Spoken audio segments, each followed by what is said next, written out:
வேல் முருகனுக்கு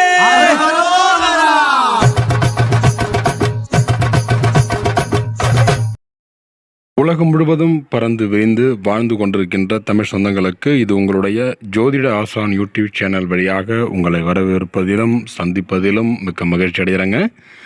இந்த வீடியோ பதிவில் நாம் பார்த்து கொண்டிருப்பது ஐப்பசி மாத ராசி பலன்கள் 2024 தமிழுக்கு உரிய மாதத்தின் ஐப்பசி மாதத்தில் அடமழை, உங்கள் வீட்டில் பணமழை தாங்க. இந்த ஐப்பசி மாத கிரக நிலைகளை கணக்கிட்டு பார்த்தேமானால் மேஷம் முதல் மீனம் வரை 12 ராசிக்காரர்களுக்கும் அதில் வரக்கூடிய 27 நட்சத்திரக்காரர்களுக்கும் துல்லியமான கணிப்புடன் இந்த வீடியோ பதிவானது பதிவுபட உள்ளதுங்க. என்ன நேயர்களே, நம்முடைய சேனலுக்கு நீங்கள் புதிய நபராக இருந்தால் கீழே தெரிகிற ரெட் கலர் சப்ஸ்கிரைப் பண்ணி கூட வர பெல் எடுத்துனா ஆள் வரும், ஆள் கொடுத்துருங்க. நாங்கள் போகிற ஒவ்வொரு வீடியோ உங்களுக்கு நோட்டிஃபிகேஷன் வந்துடுங்க. நம்முடைய ஜோதிடம் சம்மந்தப்பட்ட கேள்விகளுக்கு நம்முடைய கமெண்ட் பாக்ஸில் தெரியுங்க. இப்போ இந்த வீடியோ பதிவுப்படுத்தி பார்க்கும்போது 12 வீடுகள் நமக்கு 3வது வீடாகவும் புதன் பகவானே ராசி அதிபதியாக கொண்ட அன்பார்ந்த மிதுன ராசி என்பவர்களுக்கு இந்த ஐப்பசி மாத கிரகங்களை கணக்கிட்டு பார்க்கும் பொழுது உங்களுக்கு எப்படிப்பட்ட பலன்கள் அளித்தர இருக்கிறார். முதல்ல கிரகனுடைய சஞ்சாரம், கிரகனுடைய மாற்றங்கள், கிரகனுடைய மாற்றத்தில் என்ன நடக்க போகுது பற்றி பார்க்க இருக்கிறோம். இந்த ஐப்பசியில் அடமழை, உங்களுக்கு தாங்க பணமழை அப்படிங்கிற விஷயத்த எதன் மூலியம் நம்ம கொண்டு போகலாம் அப்படிங்கிறத பார்க்குறோம். நம்ம வாழ்க்கையில் இப்படி மாறிடாதா அப்படிங்கிறது எல்லோருக்கும் விதமான ஆசைகள் இருக்குங்க. கண்டிப்பான முறையில் நமக்கு இது எப்படி நடக்க போகுதுங்கிறத பற்றி நம்ம கடைசியாக சொல்லியிருக்கேன். முழுமையாக பாருங்கள். உங்களோட பரிகாரம் மூலயமா அதை நம்ம சரி செஞ்சுக்கலாம். உங்களுக்கு அந்த பொருளாதார நிதிநிலை உயரத்துக்கான ஒரு பரிகாரம் சொல்ல இருக்காங்க. கடைசியாக வரைக்கும் கேளுங்க. உங்களுடைய சேனலில் ஏதாவது உங்களுக்கு ஜோதிடம் சம்மந்தப்பட்ட கேள்விகள் இருந்தால் சொல்லுங்கள். இப்போ கிரகங்களை பார்க்கும். அன்பார்ந்த மிதுன ராசி நேயர்களுக்கு அதில் வரக்கூடிய 3 நட்சத்திரங்களுக்கும் பின்தொடர்ந்து உங்களுக்கு வீடியோ பதிவானது பதிவுபட உள்ளதுங்க. இப்போ மிதுன ராசி பொறுத்தவரை பார்க்கும்பொழுது உங்கள் ராசிக்கு 5ல் சூரியன் சுக்கிரன் சஞ்சாரம் செய்ய இருக்கிறார். 5ஆம் இடத்துல சூரியன் வரும்பொழுது உங்களுடைய பூர்வ புண்ணிய ஸ்தானாதிபதி 5ஆம் இடத்துல புத்திர பாக்கியம், பூர்வ புண்ணிய ஸ்தானாதிபதி, பூர்வீக சார்ந்த சொத்துக்கள் பார்க்கும்பொழுது உங்களுக்கு இழுபறியாக இருக்குங்க. கொஞ்சம் ஸ்லோவாக தான் முடிக்க இருக்குங்க. ஏன்னா 12 வேறு குருவோடைய பயிற்சி இருக்கிறாரு உங்களுக்குங்க. 9ல் சனியோடைய பார்வை இருக்கிறாருங்க. அப்போ 5 மற்றும் 6ல் புதனுடைய கிரகங்களும் வலம் வருகின்றன. 6ல் மற்றும் 6ஆம் இடத்துல சஞ்சாரம் செய்யக்கூடிய கிரகம் குருவுடைய பார்வை 6ல் போய் மறைய இருக்கிறாருங்க. அடுத்தது 7ஆம் இடத்துல சனியோடைய பார்வை. 7ஆம் இடம் என்பது கலஸ்திர ஸ்தானாதிபதி. அப்போ ஒரு ஆணுக்கு பெண்ணுக்கு ஆணும் திருமணத்துக்காக பார்க்க வேண்டிய இடம் 7ஆம் இடம். இந்த 7ஆம் இடத்துக்கு அதிபதி என்று சொல்லக்கூடிய சுக்கிர பகவான், உங்களுடைய ராசி அதிபதி என்று சொல்லக்கூடிய ராசிக்கு அதிபதி என்று சொல்லக்கூடிய புதன் பகவான் உங்களுடைய கிரகனுடைய சஞ்சாரம் இருக்குதுங்க.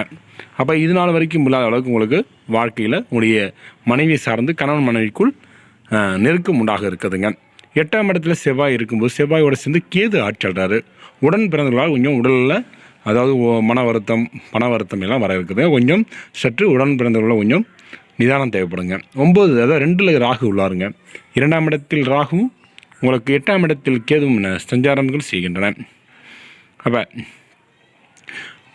இந்த மாதத்தை பொறுத்த வரைக்கும் முழுவதும் சுக்கிரன் 2வது வாரத்தில் இருந்து புதன் ஆகியோர் மட்டுமே நன்மைகளை தர இருக்கிறாருங்க. குருவுடைய பார்வை 9ஆம் இடத்து பார்வை மிகவும் சாதகமாக உள்ளது. உங்களுக்கு திடீர் அதிர்ஷ்ட வாய்ப்புகள் ஏற்பட இருக்குதுங்க. குழந்தைகளால் மகிழ்ச்சி தரும் சம்பவங்கள் நிகழும். நண்பர்களிடம் எதிர்பார்த்த உதவிகள் கிடைக்க இருக்குதுங்க. வெளிவட்டாரத்தில் செல்வாக்கும் சொல்வாக்கும் உங்களுக்கு அதிகரிக்கும். உடைய தெய்வ பக்தி அதிகரிக்க இருக்குதுங்க. எடுத்த செயலை வெற்றிகரமாக முடிக்க போறீங்க. பணப்புழக்கம் அதிகரிக்கும். குடும்பத்தில் உன்னுடைய இருந்த கருத்து வேறுபாடுகள் நீங்கி சுகமான நிலையை உருவாக இருக்குதுங்க. வெளிவட்டாரத்தில் மதிப்பும் மரியாதையும் கூட இருக்குதுங்க. சிலருக்கு புதிய வீடு வாகனம் வாங்கும் யோகமும் உண்டுங்க. மாத பிற்பகுதியில் குடும்ப பெரியவர்களுக்கும் நண்பர்களும் உதவிகரமாக இருக்க போகிறாங்க. புதிய ஆடை ஆபரணங்களுடைய சேர்க்கை உண்டாகும். ஆண்களுக்கு பெண்களாலும் பெண்களுக்கு ஆண்களாலும் நன்மை உண்டாக இருக்குதுங்க. உடைய சிலருக்கு புண்ணிய ஸ்தலங்களுக்கு செல்லும் வாய்ப்பும் உண்டாக இருக்குதுங்க. ஆனால் சூரியனுடைய 5ல் இருப்பதனால் பிள்ளைகள் பிடிவாதமாக இருக்க போகிறாங்க. கூடுமான வரை அவங்களை அனுசரித்து செல்வது நல்லதுங்க. உணவு விஷயத்தில் கவனமாக இருக்க வேண்டுங்க. அலுவலகத்தில் வேலை செய்யக்கூடிய மிதுனராசி என்பவர்கள் இந்த ஐப்பசி மாத கிரக நிலை கணக்கிட்டு பார்க்கும்போது உங்களுக்கு எப்படிப்பட்ட பலன்கள் அளித்தர இருக்கிறார். உத்தியோகத்தில் வேலை பார்க்குறோங்க. அப்போ அதிக பணிச்சுமை ஏற்பட இருக்குதுங்க. மனதில் சோர்வும் உடல் அசதியும் உண்டாக இருக்குதுங்க. உயர் அதிகாரியுடைய அனுசரணையாக இருந்து இருப்பார்கள். உங்களுக்கு சிலருக்கு திடீர் இடமாற்றம் பணி மாற்றம் ஏற்படக்கூட இருக்குதுங்க. எதிர்பார்க்கும் சிலைகள் கிடைப்பதில் தடை தாமதங்கள் இருக்காதுங்க. தொழில் மற்றும் வியாபாரம் செய்யக்கூடிய அன்பார்ந்த மிதுன ராசி நேயர்களுக்கு இந்த ஐப்பசி மாத கிரக நிலை கணக்கிட்டு பார்க்கும்பொழுது முன்னேற்றமான சூழ்நிலையே காணப்படுகிறதுங்க. உழைப்புக்கேற்ற ஆதாயம் கிடைக்கும். பங்குதாரர்களுக்கு இணக்கமான சூழ்நிலையே காணப்படும். ஆனாலும் மறைமுக பிரச்சனைகள் சமாளிக்க வேண்டிய ஒரு சூழ்நிலை இருக்குதுங்க. மாத பிற்பகுதியில் கொடுக்கல் வாங்கல் விஷயத்தில் எச்சரிக்கையாக இருப்பது அவசியங்க. கலைத்துறையினருக்கு ஐப்பசி மாதத்தில் மிதுனராசி என்பவர்கள் மிதுனராசியில் கூடிய கலைத்துறையினருக்கு சேர்ந்தவர்கள் சாமர்த்தியமாக பேசி வாய்ப்புகளை பெற போறீங்க. ஆண் கலைஞர்களுக்கு பெண் கலைஞராலும் பெண் கலைஞர்களுக்கு ஆண் கலைஞராலும் நன்மைகள் ஏற்பட இருக்குதுங்க. அப்போ ஒருவருக்கொருவர் உங்கள் மூலியமாக நீங்களாகவே விட்டு கொடுத்து செல்வது வாழ்க்கைக்கு உகந்த மாதமாக இம்மாதம் உங்களுக்கு இருக்குது. பள்ளி மற்றும் கல்லூரி படிக்கக்கூடிய மாணவ மாணவர்களுக்கு வேலை செய்யக்கூடிய மாணவர்களுக்கு சரி, அதாவது டிஎன்பிசி போன்ற போட்டித் தேர்வு படிக்கக்கூடிய மாணவர்களுக்கு இந்த காலகட்டங்கள் படிப்பில் கூடுதல் கவனம் செலுத்த வேண்டுங்க.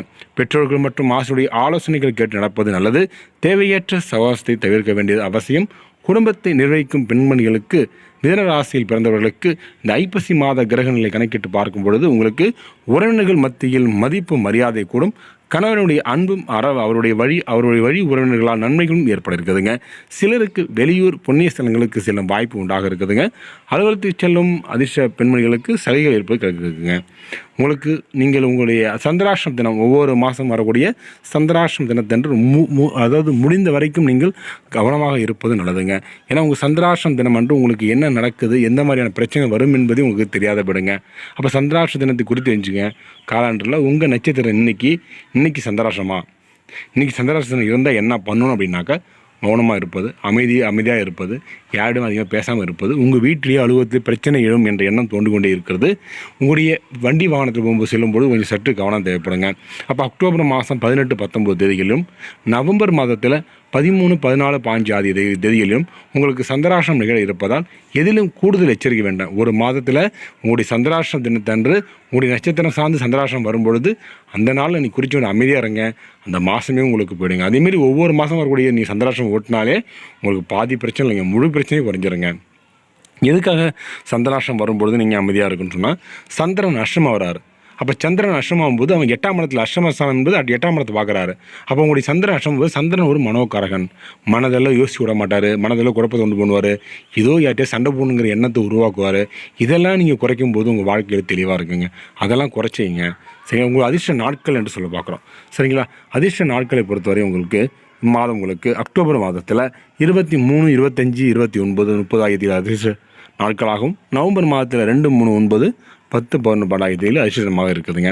உங்களை இந்த மிதுனராசியை பொறுத்த முதல் நட்சத்திரம் அப்படி பார்க்கும்போது நமக்கு மிதுனராசி மிருகசீரிஷ நட்சத்திரம், திருவாதிரை நட்சத்திரம், புனர்பூச நட்சத்திரம். இப்போ மிருகசீரிஷ பிறந்தவங்களுக்கு உடைய வேலைகளில் தொழிலில் கொஞ்சம் சற்று கவனமாக பேசுவது நல்லது. படிக்கக்கூடிய இடத்தில் நீங்கள் சற்று கவனமாக இருப்பது நல்லது. எதுலேயும் கவனம் தேவைங்க. மிருகசீரிஷம் கொஞ்சம் அவசரப்படாமல், கொஞ்சம் கோவப்படாமல், நிதானமாக யோசித்தா உங்களை மாரி யாருமே யோசிக்க முடியாதுங்க. அவசர புத்தியால் நீங்கள் உங்களுடைய பொறுமை இழக்கக்கூடிய காலகட்டம் இந்த காலகட்டங்க.